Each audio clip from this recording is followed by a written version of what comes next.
because this is how you've been trained. Because I was raised as a Baptist and I was raised as a Catholic, later, and all we saw was his picture.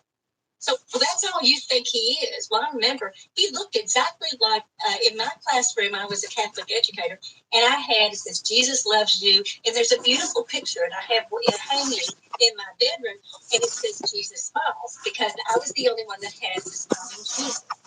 And that's exactly who he looked at. I mean, he looked like that, exactly. Then he explained to me, he said, the only reason why, when I had Jesus coming to me, I stayed with him for 18 months, and I asked him every question I could ask him. I thought, if I'm going to have Jesus sitting with me, I'm going to ask questions. And I asked him, I said, how do people know that that's you? How did they figure it out? He said, how they know me is how they learn how they know me. He said, they just turned into my life, completely life. And he said, that's who I am. Never an image. I thought, oh my God. So really, he isn't who he says he is. He's just the light of God. But if you have to meet him, you're going to meet him the way, because you would miss him. If he came in somewhere else, he could be standing in the room, but if you recognized him as that picture, you would never know him. So he has to come in the way you know him, so he can recognize you as you recognize him. Do you see what I'm saying? It's different than what you think. It's an incredible experience, and I'm blessed by it. But it's not my first one. What were some of the other questions that he answered for you? Well, I asked him about the world, and he said, there's going to be a war. This is what he's talking about. It was when it was in the Eastern, I can't remember exactly where he took me, but it was the Middle East somewhere. And he took me in a tornado. I was in the eye of a tornado, and he was in there with me, and he went all over the land. He said, see this, see this, see this, this. He said, there's going to be a war, but you will not be a part of this war. You'll never even understand this war. You'll not know it at all. And I remember there was a war. I can't remember. It was in the Middle East. It had to be. It was in the 80s, though. In 1998. So I have to go back and look at that. But I remember him saying to me, he said, you will not be involved. And one day I was in the grocery store, and they were talking about the war. And I remember somebody said it. I said, what war? She said, are you not listening to the news? I didn't even know what they were talking about. So that's when I knew that I was wiped out of war. War is not my issue. A fear. And then that's when everything started opening up, when I really saw the world is being manipulated in fear. And I'm not afraid. And I'll stand for everybody here, because we've got to, this is why I wanted to meet the near-death experience people, because they usually don't have any fear anymore. The most thing we worry about is our death time. And they just alleviate that. So I wanted to work with near-death experience people for us to raise the frequency of this plane, dimension, whatever we want to change the world. And we can do that with the frequencies. Earlier you said the world is a lie. Does that mean that we live in some type of simulation or something? Yes, I think we do. The way I feel we do. And, look at all the things, the belief systems that we have created in all of this world. It's only two things. It's fear or love. There's only two emotions, but we drag all those emotions up and we call them certain things, like I'm anger, or people's hurt me, I'm a victim. Look at all the things they've trained people to be, but that's not even who they are, because they don't even know who they are, because they were told by their parents who they are in the womb. I remember going back into my mother's womb, and because I did die for my mother. My mother, like I said, I was my mother's seventh miscarriage, and I only weighed 1 pound and 7 ounces in 1951. I should never survive that. But I remember I went back into my, mother's womb, and she was angry. She was upset, and, she was in fear all the time. So what do you think the baby got? They were already programmed before they ever get into that. So the mother's gone through trauma, or there's something going on, that baby is traumatized before it ever hits this plane. And that's what they've done. You know, when I say they, I'm not talking about somebody in this plane. I'm talking other things are involved in this. We have layers and layers of information that's going out, and we are not even tapping into what we can do. What Jesus told me, and this might throw a lot of Christians, he looked right at me and said, everything I can do, you can do. Why are you not doing it? And that's what I tell the Christians now. If you know that Jesus told you exactly what's in your book, then why aren't you not following it? As Jesus did? Because Jesus took a Bible in front of me and dropped it into his hands, and it turned into water. And he said, the Bible, there's a Bible within the Bible. Dive in and find the truth in it. It's so simple. It's so simple here, and they've made it so complex. That's what I was taught by Jesus. I'm not sure if this statement comes from Jesus, but when it's talked about finding the kingdom of heaven within, is that talking about meditation? That's talking about meditation. That's talking about, I mean, when I stayed in 16 and I mean, I was how I was trained, and I did not have a teacher outside. I was trained by Socrates. I know that sounds crazy. Socrates came to me and told me, because I taught all of those ancient times when I was teaching at school. And I thought, oh my God. And he said, we've been together, dear one. That's why when you teach about me, you know me. And I thought, what is that possibility? I got to meet Michael, Archangel Michael. He came to me and he told me he was in my hospital bed room when I woke up for the first near-death experience that I remembered. That was the heart attack. And he looked like a little pin of light first in the corner. And he all of a sudden turned around. He was as big as the hospital room, and he's in the 6th floor. I'm on the 3rd floor, and he comes down and looks down on me and said, it's time you wake up. And I thought, this is what I said. Oh my God, I thought they're supposed to be nice. He was not nice. He was very firm. He was almost like slapping my face and said, wake up, you need to be woken. And during that night that I was there with him, also a woman was there in the ICU with me, and she was in her 70s. I was 46. A lot of nurses were this age, so they were very concerned watching me in 1998. Yeah, that's a big deal to see somebody my age coming in, and then you got a 70-year-old sitting in there. She's dying. But she had her, there was somebody that came in about 3 o'clock when I was in there with her. And they were talking. Now, I was a teacher, so I know the narrators of the Learning Channel, National Geographic. They're all pretty much the same narrator. And I kept thinking, I'm having this profound experience with Michael and angels coming in and talking to me, but I couldn't understand them. There were things swirling around the room. I mean, I just was completely out of my whole frame of understanding, but I could hear this man talking to his mother. I assumed that was his, her son. And I kept thinking, sounds like the geographic narrator, National Geographic. So she did pass, and this is still going on, and then I guess I rested and I fell asleep, and a nurse came in and I said, is she dead? And she said, she passed. I said, that is the weirdest thing. I said, that man, her son, I think that was her son, he was the National Geographic narrator. She said, yes, he was. He flew in from California. So Spirit knew I had to have a truth, because I would not have believed what was going on in the other side. And when I walked out of there 3 days later, completely healed, I did have a stent, but I never looked back. I knew that I was seeing the most profound experience, and I wasn't going to let go of it. And I stayed with my family for 5 years. And one day, my husband was really, he was a narcissist. But he was screwed up because he had been a priest. And like I said, that priest came to me and asked me to forgive him. I said, I can't forgive you. My husband has to forgive you, but you need to forgive yourself because you've gone against God in a bigger way. And he cried.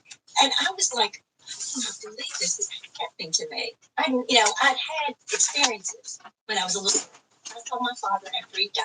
I saw things that I always had this ability. My mother had this ability. But we didn't talk about it, not in the 50s and 60s. Because my mother looked right at me and said, they'll take you out in a straitjacket. Well, let me explain something to you. My father did go out in a straitjacket. He had brain cancer, and they taken half of his brain over here. So when they brought him home, he almost killed us. So I had a great understanding about a straitjacket. And what I did is I sewed up all my third eye out of fear. And when I was 42 years old, I had already had cancer that ran all the way through here. Now, I had the main, I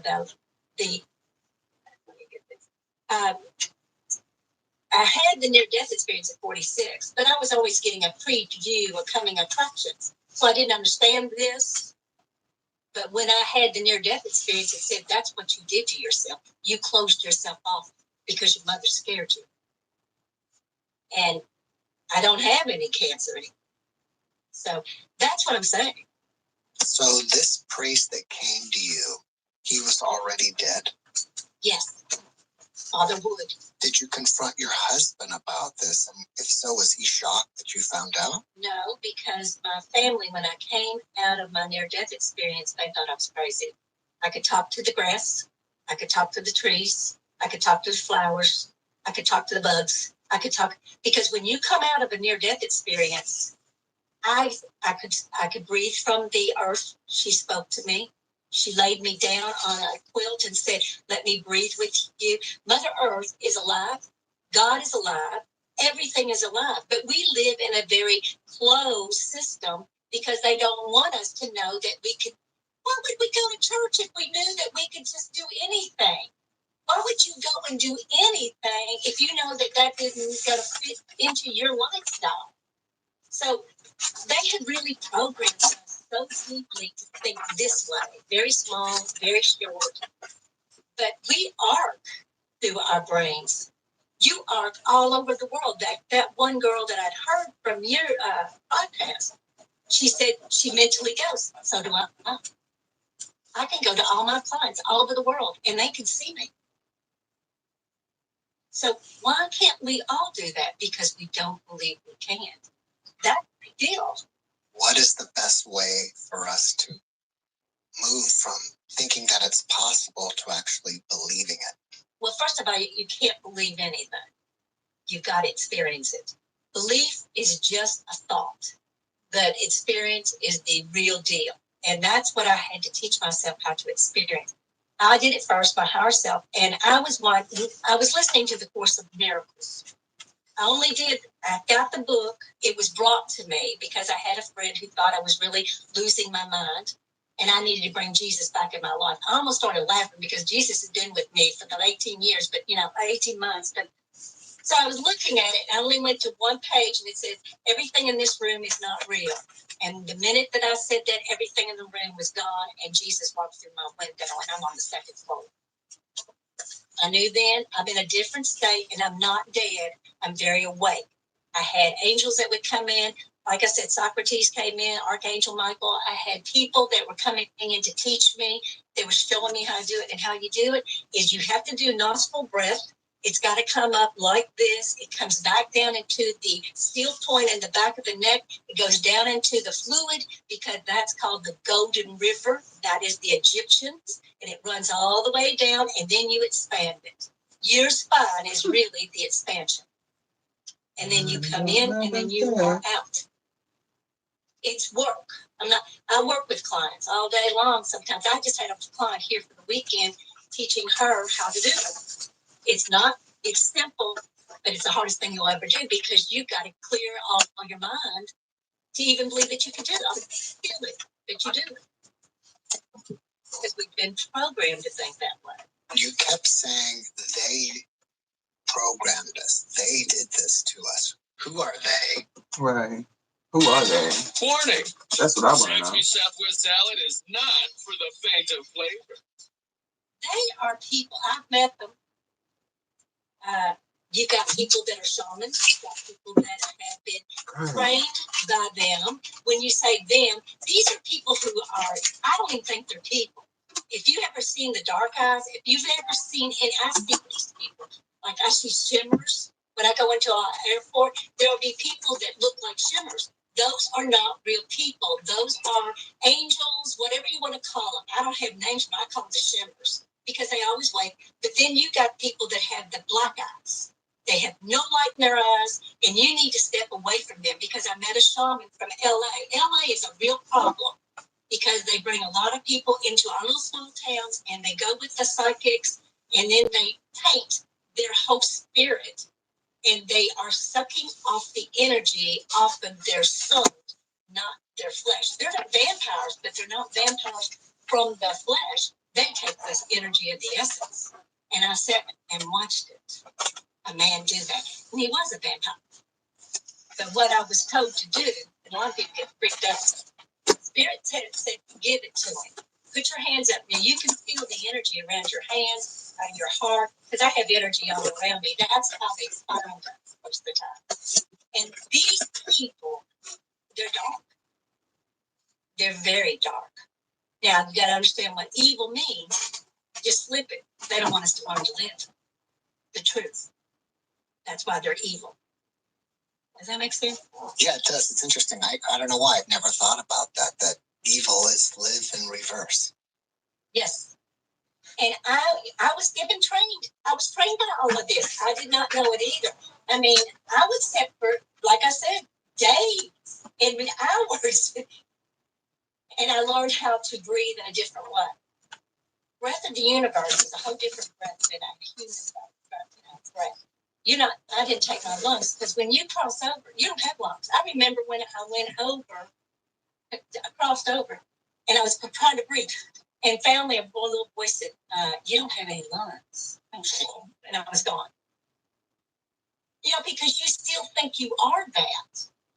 And then I've exploded into particles, and I see particles. Also, I have people who fly in here to see me disappear. Because we all could disappear. You just raise the frequency strong enough, then you become particles. And I do that. People will fly in just to meet me to go into a state of gone. That's how they do it. Did Jesus give you any other future events that especially haven't come to pass yet? He just kept telling me it's about love. Not love of man, love of God. And then he told me God, G-O-D, goodness over doubt is what God is. Stop doubting yourself. And I've had God, or the voice of God has come in and said the same thing. Don't look anything outside of you. Know everything inside of you. When you really understand what's going on within, you'll know exactly what you did on the outside, because whatever you do inside here, it affects everything out here. So I can see everything that's going on inside me that I can now project outside of me. And that's how we have to learn. You want to bring it in here to heal it out here. And you don't die.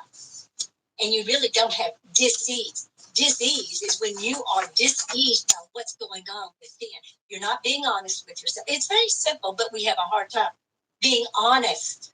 Being honest with ourselves.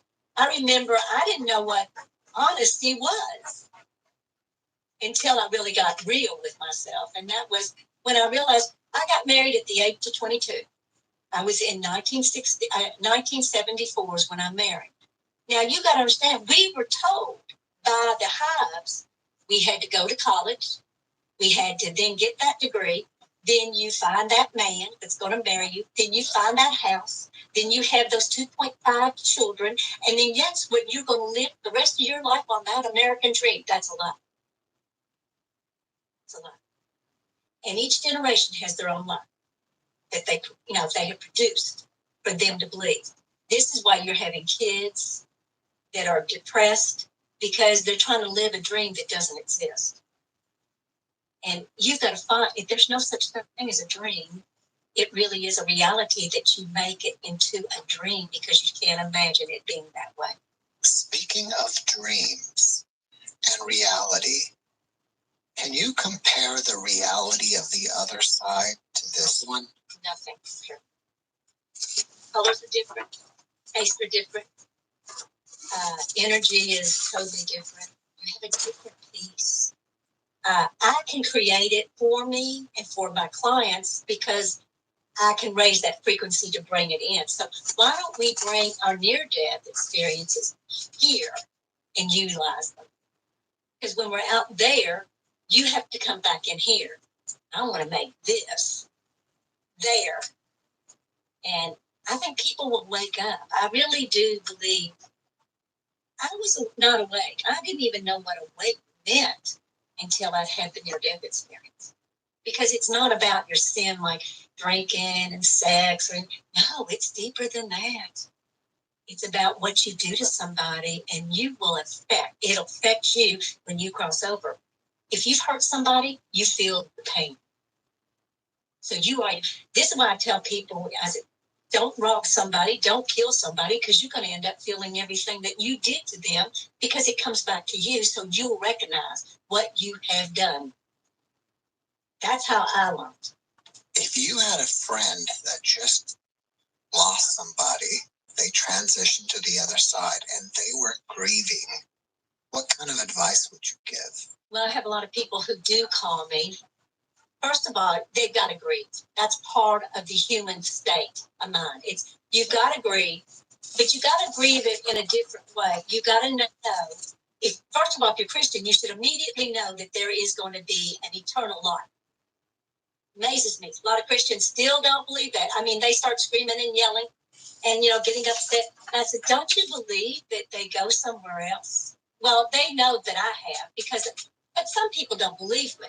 Okay. They still have a problem. They don't think, go talk to a minister. They think I'm nuts.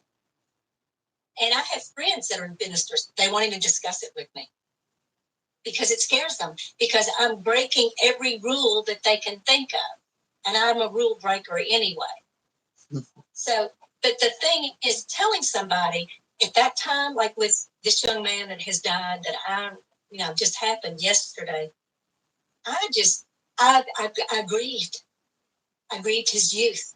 I grieved all the things I remembered about him. I called my sons because they were his friends. And I called them and I said, cry, because tears are the moisture of the soul. And if you cry for them and you're not wailing, but the universe of God feels every bit of that and you can feel it. And that is giving him prayers. You feel prayers. Well, I could feel all the prayers as I was going over from a heart attack. I heard people's prayers. So prayer is the most strongest thing we can do because it is a frequency and it moves on through the answer. So, that's what I'm telling you. We have been trained incorrectly and educated incorrectly. I'm going to take you in a direction that might be uncomfortable for you, and it might not. But a significant portion of my near-death experiencers also see UFOs. Do you? I have seen things when I was a little girl. I saw shadows. I never did see a UFO, but I could feel them. I could feel things in my room all the time in my closet. They would open up the closet.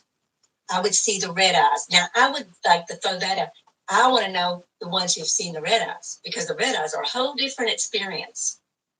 And usually I can find people who have had the red eyes because it scares the hell out of them, because it makes you stay here out of fear.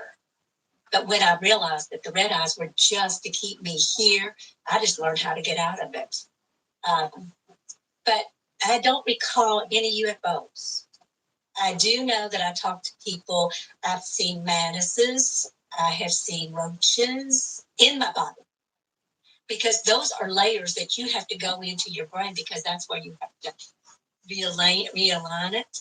And these are things that you put in because your mind doesn't want you to wake up.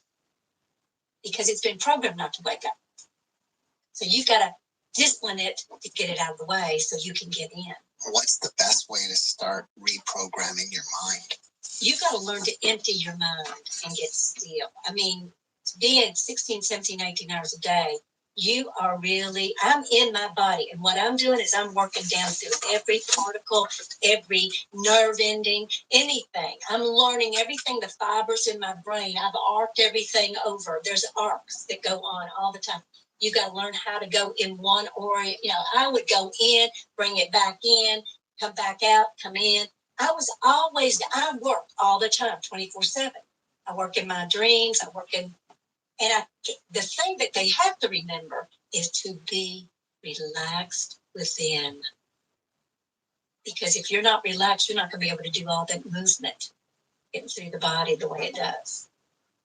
So it's a trick to do, but it can be done, and it can be done because I've done this with many, many clients.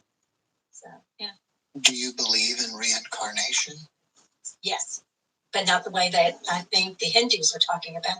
I saw mine near my past lives. In fact, I was with a client, two of them, a married couple, and I have always known that I was something was wrong, different. Something was different, and it was, Joan of Arc. Joan of Arc kept coming.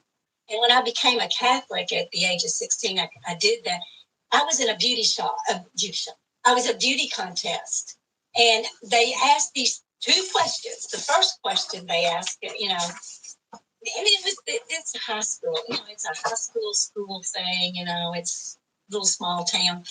But I remember I always, the week that I was doing it, I saw on television, this guy said, if you had only one wish in the world, what would you wish? Okay, he's 1,000 more wishes. I thought, that's so good. I just was listening. That was one of the questions. That was one of the first questions I asked in that beauty contest.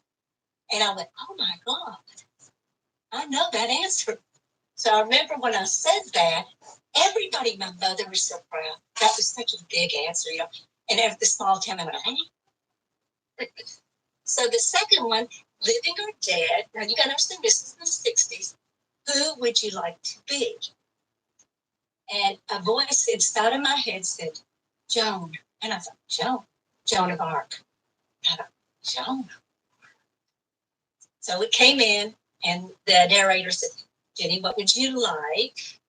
I said, I like Joan of Arc. And my mother, oh my God, she died. I said, she only died because she believed in what she did.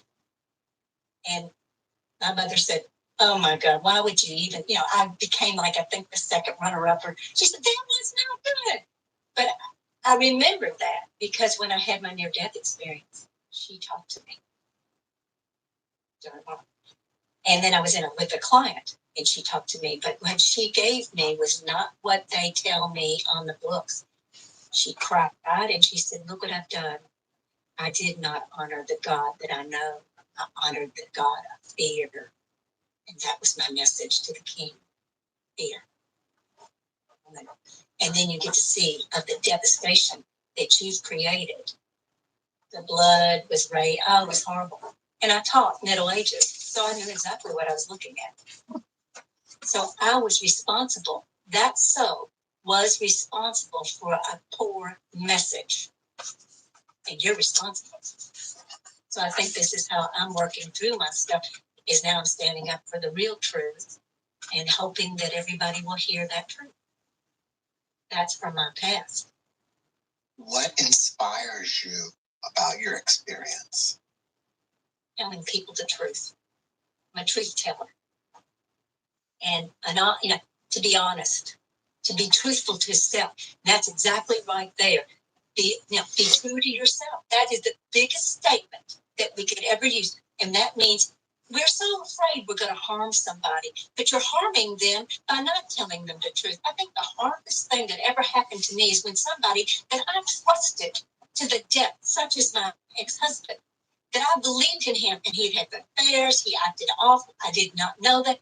But that was such it was so deep, because when you love somebody and you trust them and they betray you, That's a bigger betrayal that you'll ever understand, because that's a soul thing.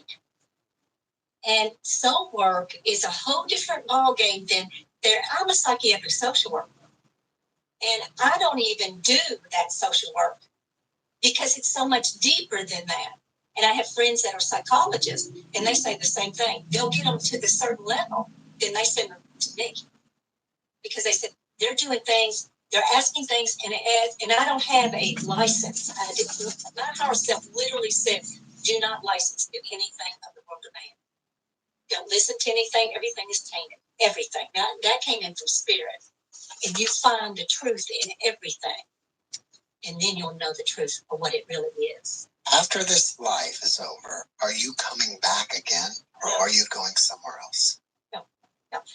I've already told several people, because I've already done my funeral. And I told them we're going to have an open mic. I'm not going to do it. And I said, I'm going to be cremated. And I said, but I will find one of you and see you, and you'll know it. And everybody said, oh, please come. And I started laughing, because we see things. I mean, when we're talking about my death or their death, we don't talk very openly, and it scares the people, because we're not afraid. And that's the whole thing. You should not, because what's going on here, and this is my truth, because I've done all the research, Freemasonry, the whole thing, everything that's going on this plane. But that's what they are. They're a death cult. Death is a big deal. What I meant is, after this life, are you going to reincarnate back to Earth, or are you going to go to another planet? I really have a hard time with planets. Even though I thought I went there because I believed in it, but I really believe we're in a flat Earth. And I've been to the Earth more than I have been in the universe. I know what goes on in the Earth. I know exactly, and there are different things going on down there than it is up here. Go back to the Bible, the firmament. It's right there. It's in your face. And you can't, the Bible is as clear as it can be, but there is a Bible within the Bible. It's simple. But they make it all of these different surfaces. All you have to look at is look at the teaching that they're talking about. What was the lesson ever learned in any of those people? What was the lesson? Not about the person, because a lot of it's all about frequency and coding. The Bible's a code. It's not words. Words are flat. What is the energy behind the word is the most important thing. Feeling it. After watching this podcast, people may want to reach out to you and ask you questions. Are you open to that? Sure. They can call me, or, well, I'll tell you what, let's give them my email. It's revisions, REVISIONS 111 at Roadrunner, ROADRUNNER.com. And what they do is, I do it, I work with these people all over the world because I want them to wake up. I think it's more important that we now stand in our truth of who we are. Do you have a YouTube channel or any other social media sites? Well, I had, what they're going to do is I took everything off. Spirit told me to take everything off. I'm not going to write a book either.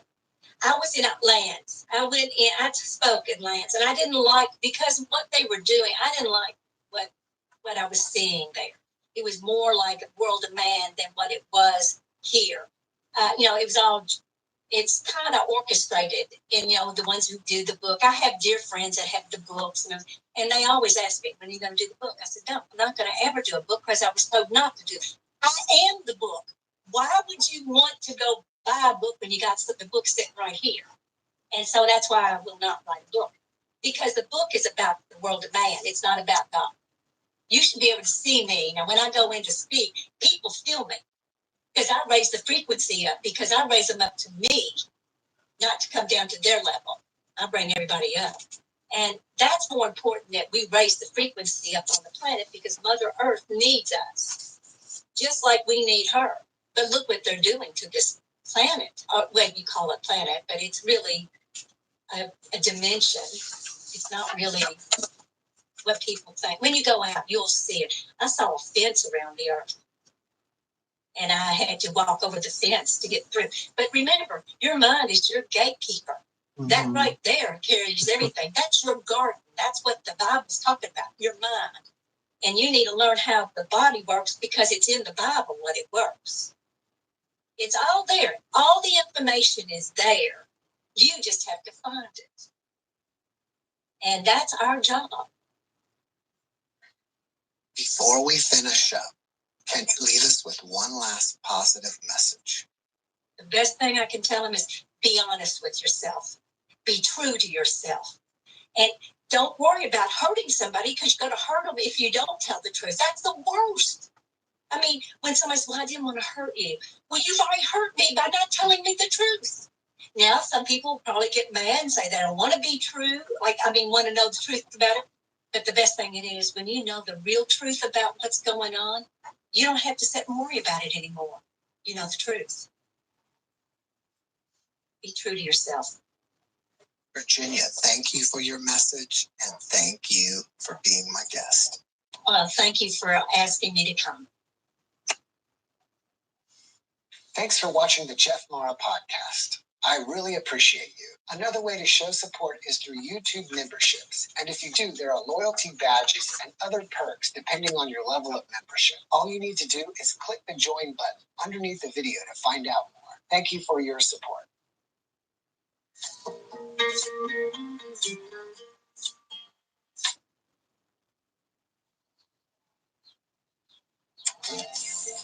We're all a little wild.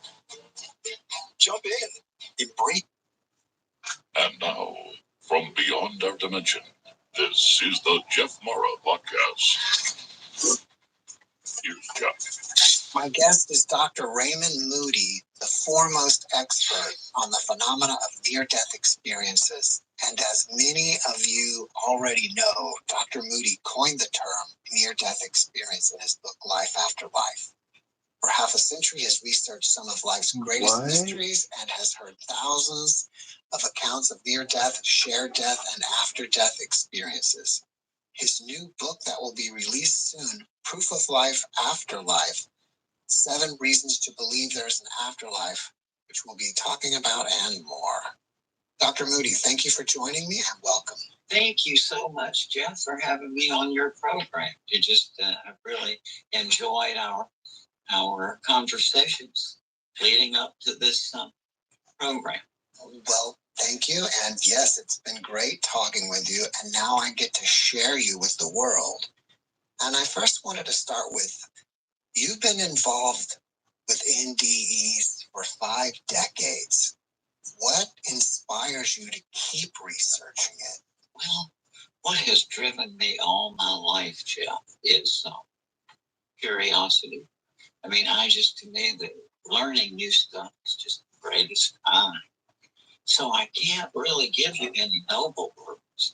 Now, I will tell you this. It's like the fact that people all over the world have said this my work has helped them with the grief or to help with their fear of death or whatever. That is wonderful to me. But my work was just because I'm just so curious. And I was not religious and I was interested in astronomy and space stuff. And so I went to the University of Virginia at age 18 to study astronomy, but immediately got hooked on philosophy.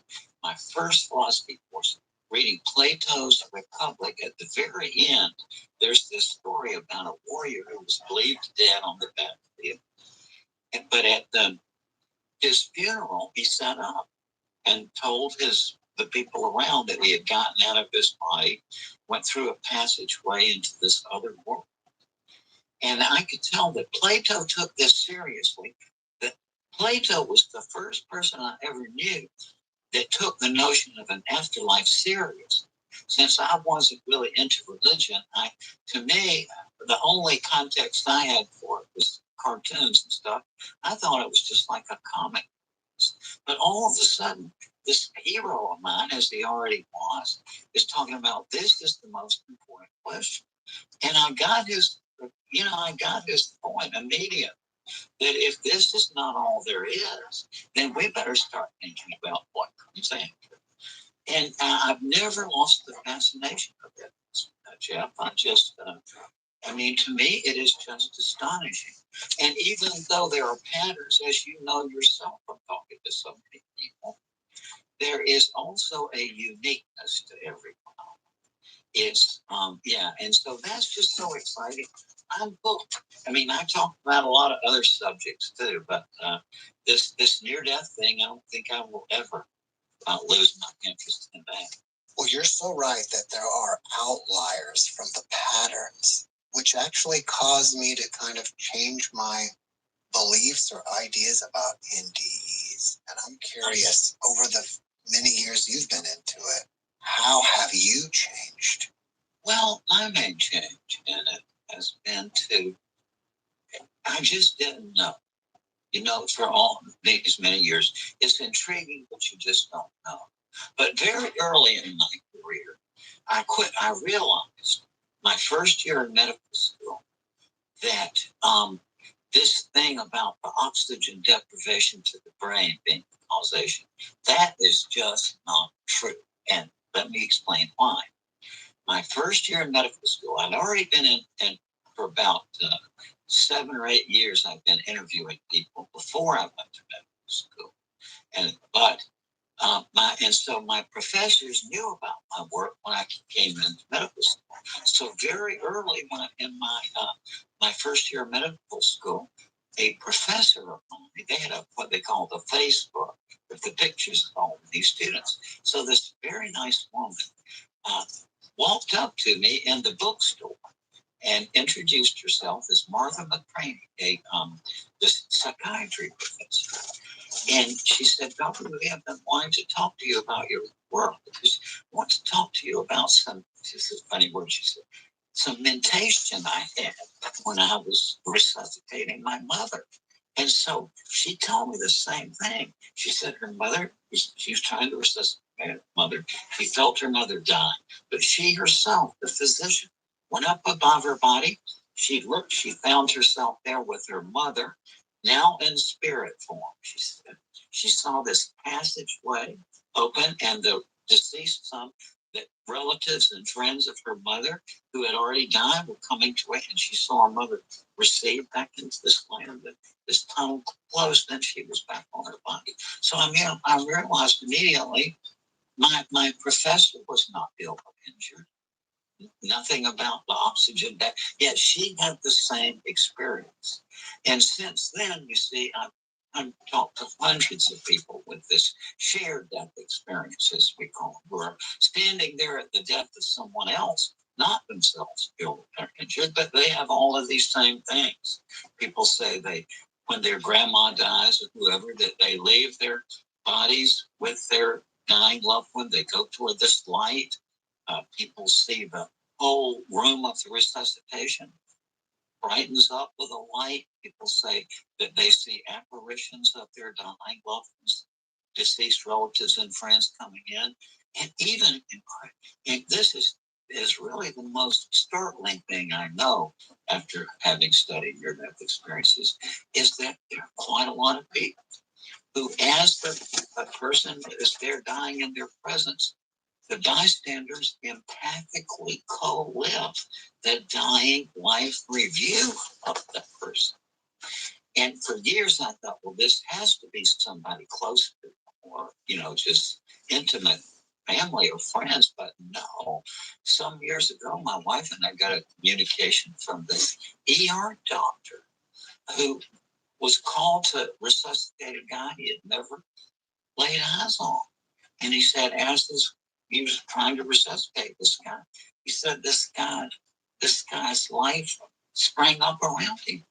And so, something is going on here that is so far beyond this standard way we have of debating it, which is something, it's just the oxygen deprivation.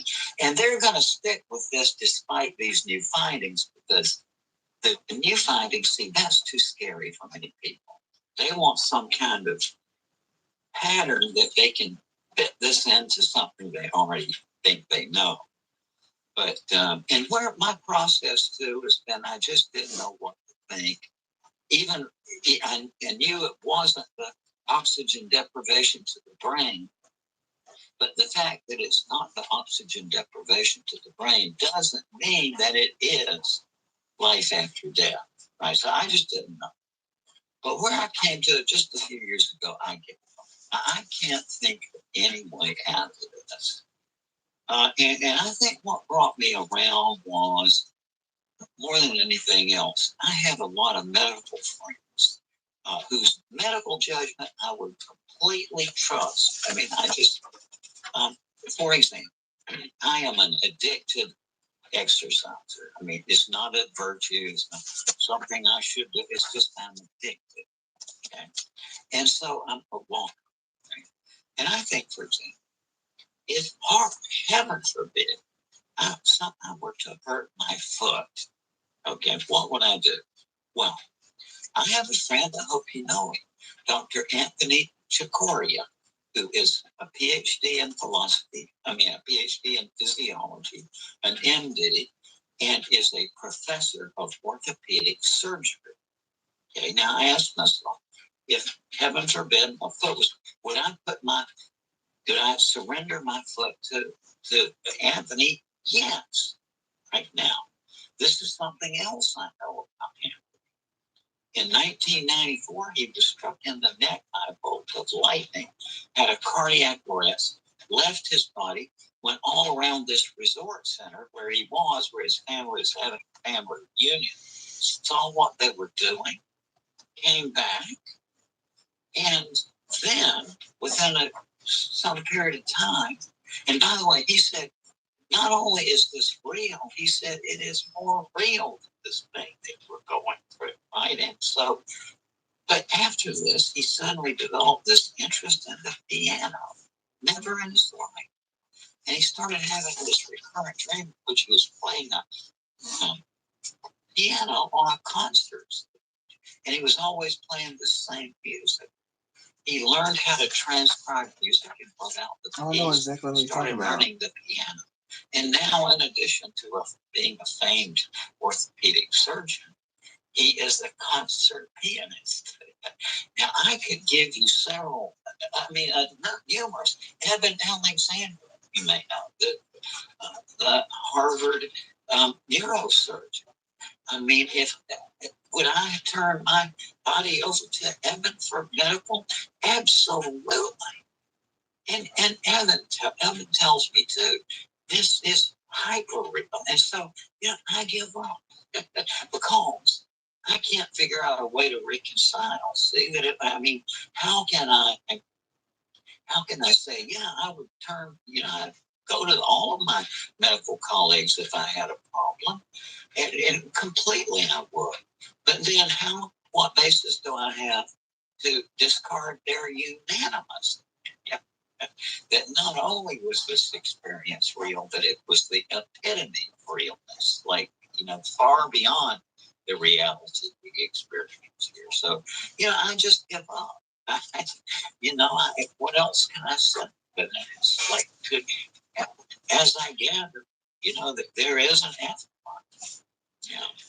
Being a psychiatrist, I'm sure you're aware of savant syndrome.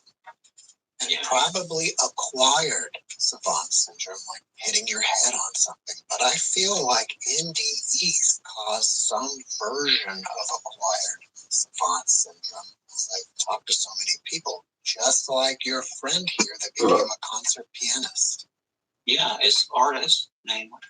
In Toronto, decades ago, I was up there lecturing, and this nice woman came up. You know how artists carry those big zipper cases, right? And she brought her leather zipper case. And she explained to me that she was an award-winning artist.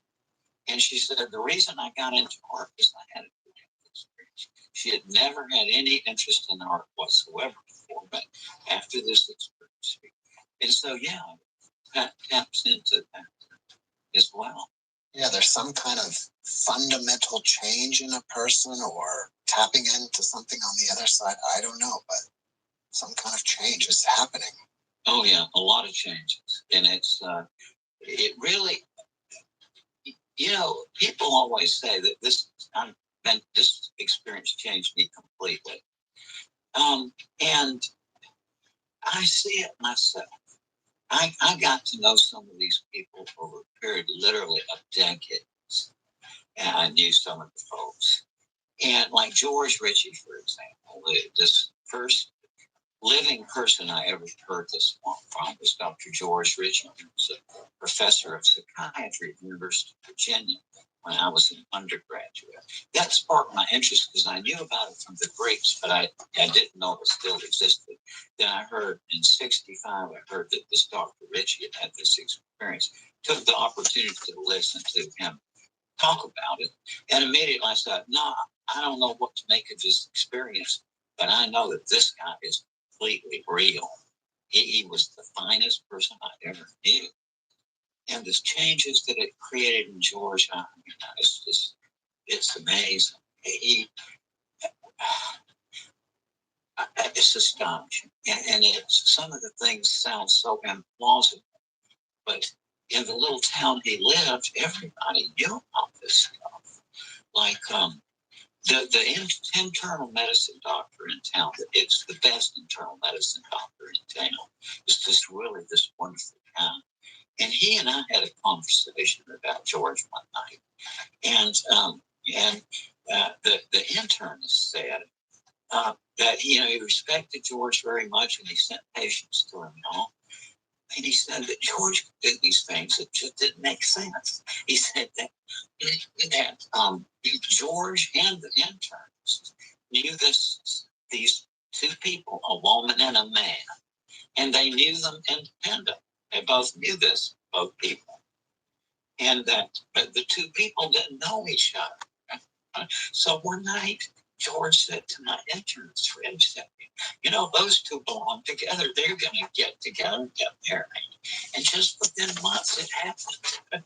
So, he had some kind of uncanny ability to do things like that. Some of them were so bizarre that I don't even tell them because nobody would believe them. Your new book is called Proof of Life After Life, 7 Reasons to Believe There is an Afterlife. Now, have you moved from believing to knowing that there is an afterlife personally? What I would say is I am, by the way, Jeff, a genuine skeptic. And these so-called skeptics, they don't know what they're talking about. These people are ignoramuses, and they're an organization of them. But, personally, it's okay, but they're just so adolescent.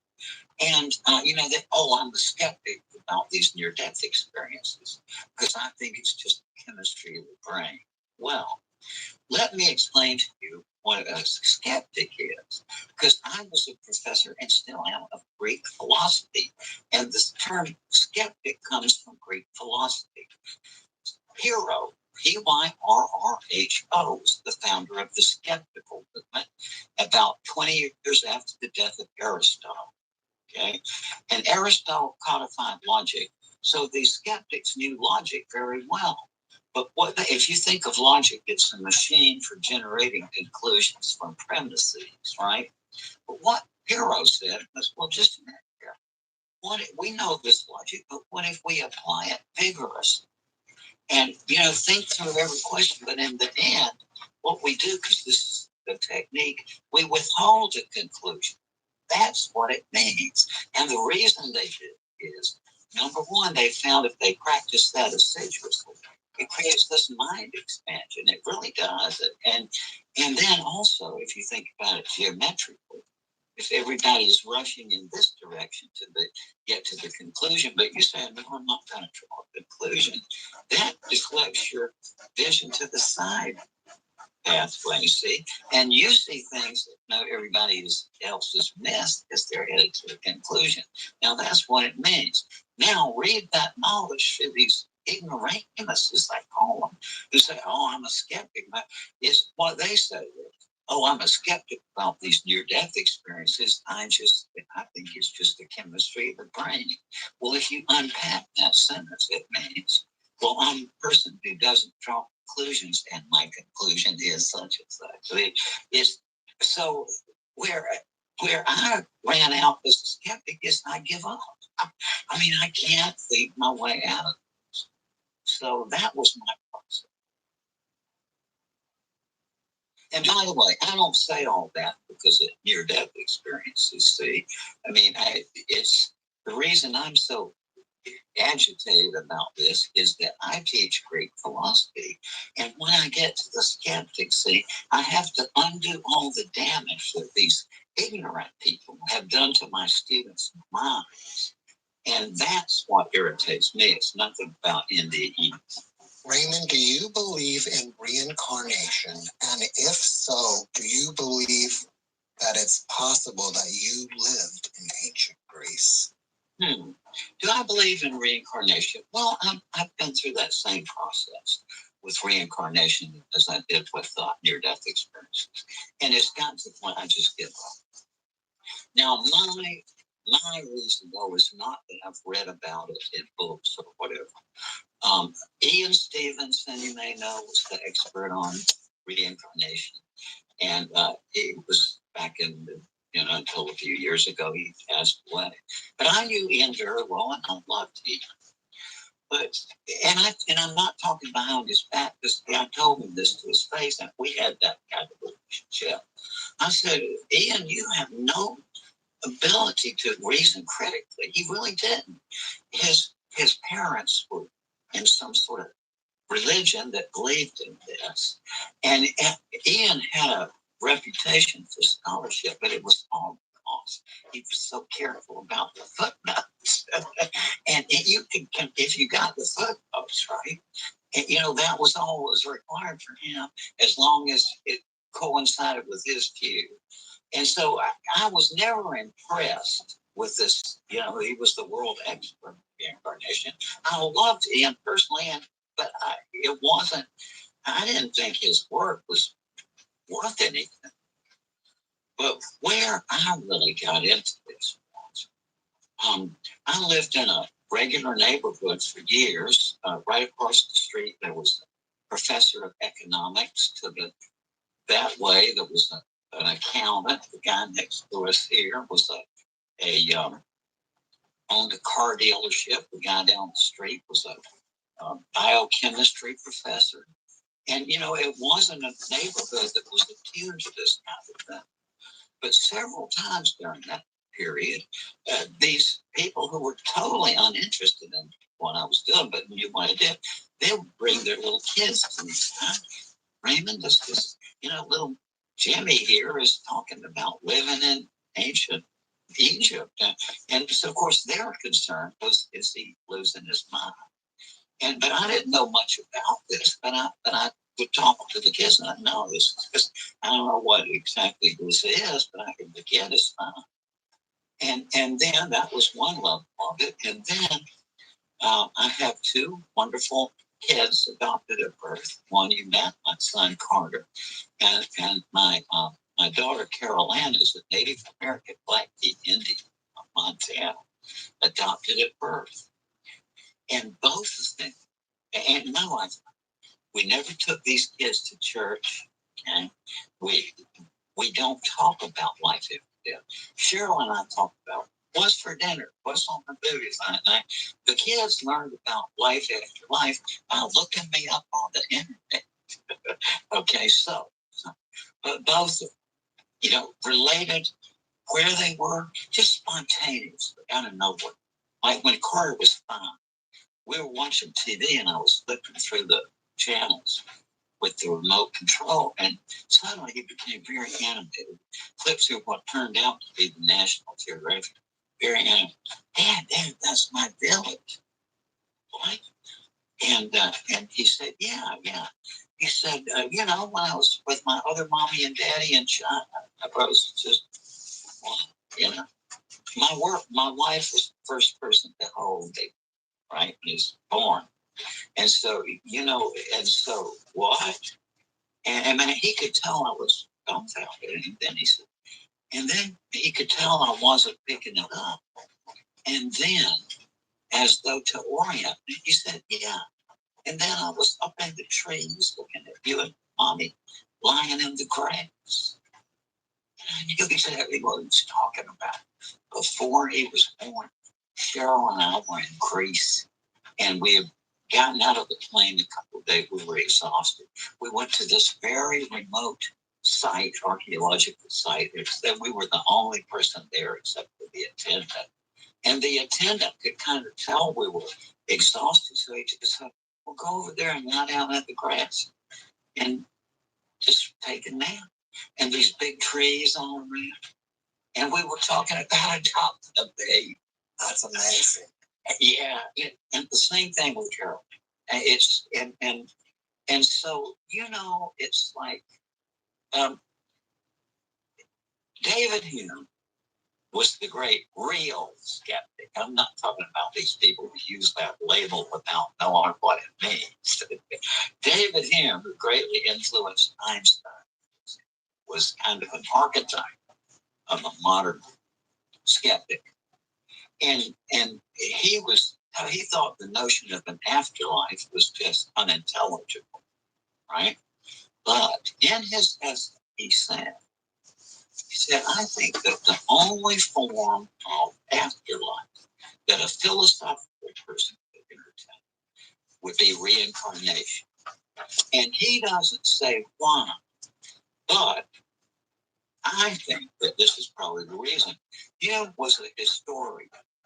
And so historians understand the supreme importance of narrative or story for human existence, right? Because that's what they deal with, this narrative. And of all the different kinds of afterlife that people have portrayed, it's the reincarnation is the most story, right? It's like the story is they tell a story of their life. And so, yeah, I give up on that one too. I just think that as I gather, and it's not from, I've read various scholarly publications on it, but it's more from my own experiences with my kids and other folks' kids who bring them to. Well, I was hoping that you would say that your passion for Greek philosophy stemmed from you being there at some point in your existence. It could be. I'm a little, it's, some people have said, oh, you must be Plato. No, I don't want that on. No, I'm just, I'm not up to that. But, whether I was or not, I don't know. I wouldn't be surprised. Right. One of my favorite Greek philosophy stories, and I don't know many anyways, but is Plato's Cave. I think that's a great story we talked about here on the show once. Can you apply that to NDEs in any way, do you think? Oh, yes, I can. Because this is, Plato, that scene you're describing is in the Republic. It's kind of in the middle of the Republic. And what Plato imagines is, he said, our situation in life is like this. He said, imagine a cave down under the earth. And that there are people chained or restrained, and so that they can only look at the back wall of the cave. And they can't turn around. And behind there's a platform with a fire and low wall. And he said people come and they bring objects and hold them over the wall, and the fire casts the shadows of the objects on the wall. And he said, imagine being in prison out there, like, for all your life, and how if you grew up in that environment, what would your opinions be? See, and one of the persons in the dialogue says, what a strange scenario. And then Socrates says, like to us, I believe. So what he was getting at, that cave is the, and so the interesting historical fact behind this, Jeff, is that the cave allegory refers to a specific place in ancient Greece, which is the very place where Cheryl and I lie in the grass. And it's called the Oracle of the Dead. It was the most famous of these places they had, where you could go and you could, they had various procedures where you could visualize and converse with the apparitions of your dead relatives. And to make a long story short, I've been interested in this since college. It's in Herodotus. I mean, it's in a lot of the ancient writers. But I always thought, how could this be? It couldn't be. But then in 85 or 87, somewhere there, I read an article about the fact that the most famous of the oracles of dead had been rediscovered in excavations by this Professor Soterios Doctorus, who was a very well-known classical archaeologist. I had already known about his work. And so what they found when they excavated this place, which was entirely subterranean, just like Plato had described it, and they had this, on the subterranean chamber where they saw the apparitions, there were carbon marks on the wall indicating torches. So they illuminated it down there by torchlight. Okay, and the centerpiece of it was an enormous bronze cauldron surrounded by a balustrade, which indicated that when people saw the visions, they were surrounding this cauldron. But Professor Doctorus looked at this and said, well, this must just be fraud. That they had these people down there 29 days before they went to the apparition. And so what Doctorus said, well, that by then the attendants could figure out what the person was like, who they wanted to see, and could hide in the cauldron and act out raw. But I thought, no. But more than that, I knew an alternate mechanism just from studying altered states of consciousness, which is many people, when they gaze into an optical depth, which is a mirror, or in the Middle East, they still do it just like the Greeks. They take a silver bowl, highly polish it on the inside, fill it with olive oil, and by candlelight in a dark room, you gaze into this surface. Oh, I gave him food. I gave him food and water. Okay.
And you see things. I mean, it's not like a mental image, which is present in all these things.